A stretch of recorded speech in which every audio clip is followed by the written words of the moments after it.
Hi guys. So I wanted to make a video about the awakening process, or at least my experience with it, at least. So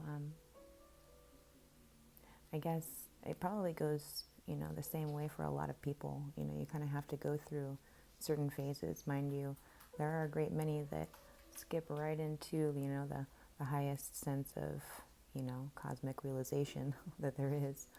Um, but there's different phases. There's the self-realization. Um, that's realizing,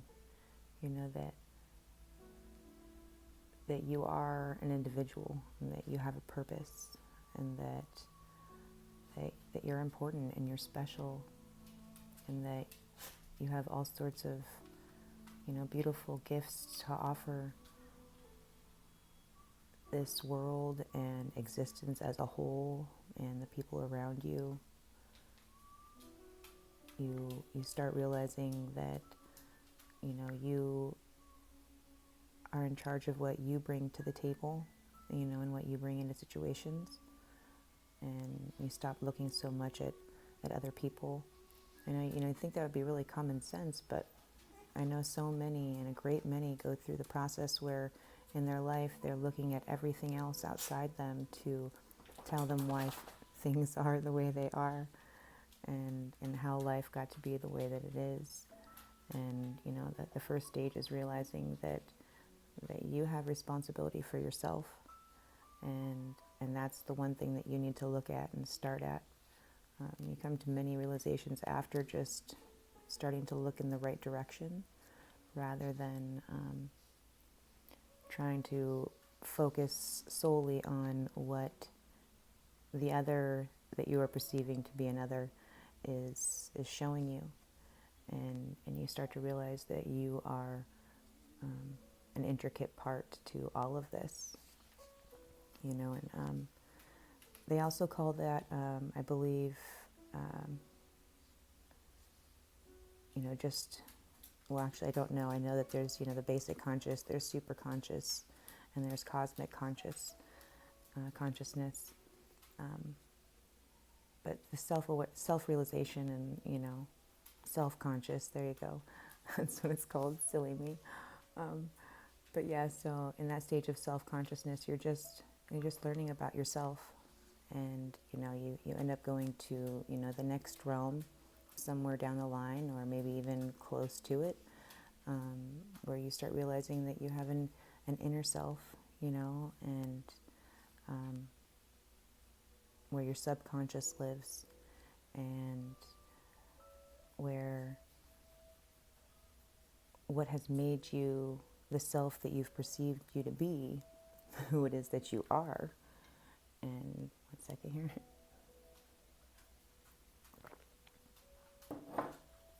And when you do this, you start realizing, that your feelings and your thoughts are actually dictating what actually plays out in your life, and actually are the only thing that are dictating what plays out in your life.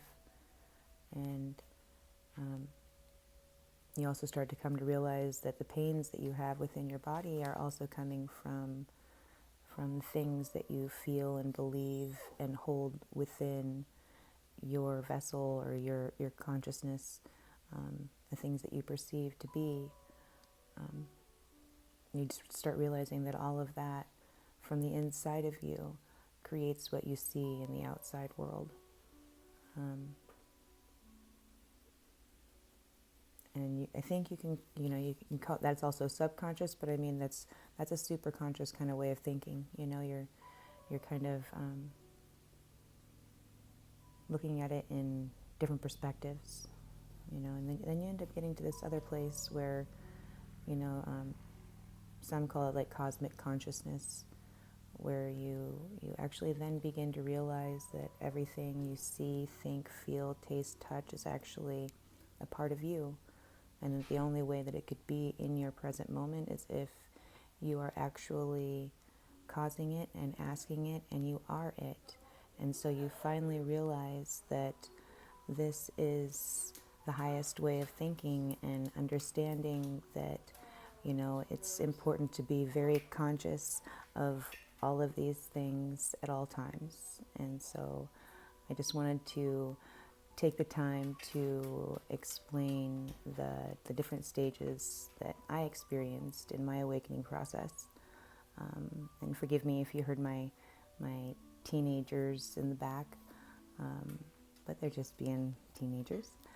And so I just wanted to thank you guys for the time that you're taking to listen to my journey and go through the explanations of these processes and these steps of awakening and realizations. You know, like, and I got a little distracted since I had heard the teenagers in the back. But in that last, the highest stage of consciousness, in that cosmic consciousness, you truly understand that we are all pieces of God, and that we are all here to actually help one another see ourselves. There's nothing that happens in any given moment that is not a piece of you communicating with you.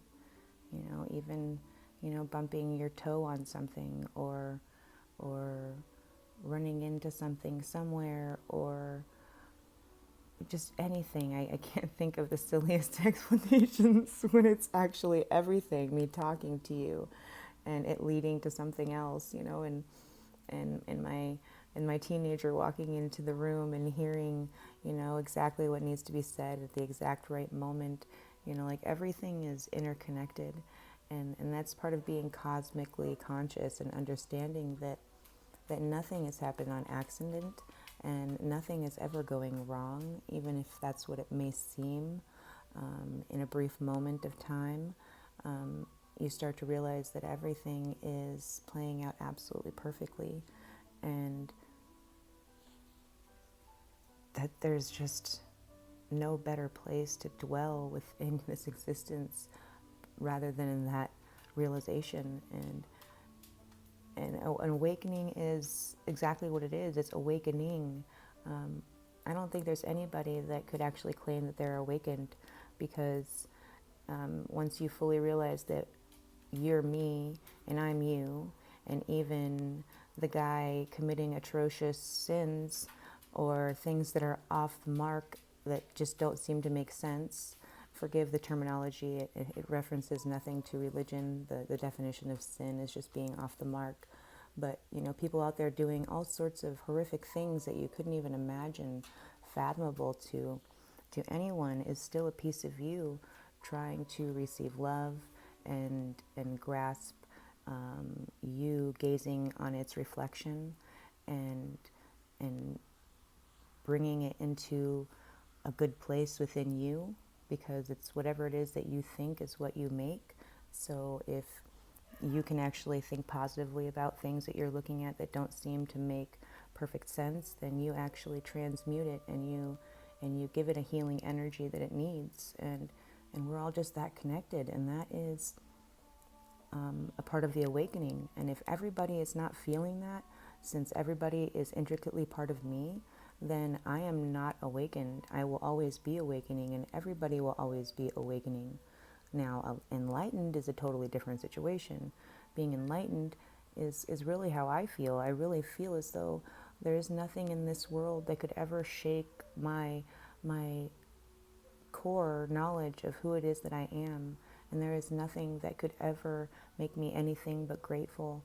And I am forever enlightened by the fact that nothing in my life will ever carry a weight that holds me down forevermore.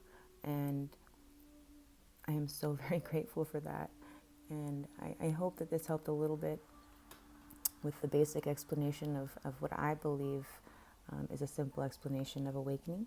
And so I love you guys so much, and I talk to you next time. Bye.